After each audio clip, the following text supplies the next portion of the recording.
bright, low light situations, great. Now I want to go to other destinations and see what else this Nikon Z6 with the 24-70 can do. Follow me.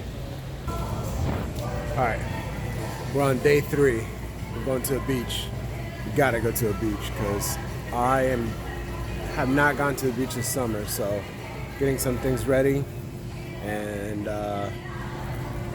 let's go. Let's get some stuff first though. I'm hungry. Starving. By the way, if you do go to PR, make sure you get what's called sweetbread because it is delicious. And Sweet is my middle name. So guys, I'm here at Luquillo Beach. You can see the beach right behind me. I'm about to put my camera equipment again and actually go for some quick dip because it's due. I guess we're in day 3. I'm trying to see if the wind blocks it because I don't want all you hear is just wind. But I'm trying to get some drone footage right now because that water is just beautiful. I just want you guys to see. Now we're in Luquillo Beach. Everybody says Luquillo Beach is one of the greatest beaches here. I'm pretty sure there's many others here in Puerto Rico that are great beaches. But right now, due to circumstances, we're right here right now. So we're gonna test this one out and actually show you guys, the lovely beach and how clear that water looks. I mean, it's just nice and warm. It's amazing. So don't take my word for it. See for yourself.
Yo, this is Lucifer here, and just got to Puerto Rico, and I'm very happy to see Luis. Yeah, he has a lot of knowledge of photography. He's been telling me a few tips.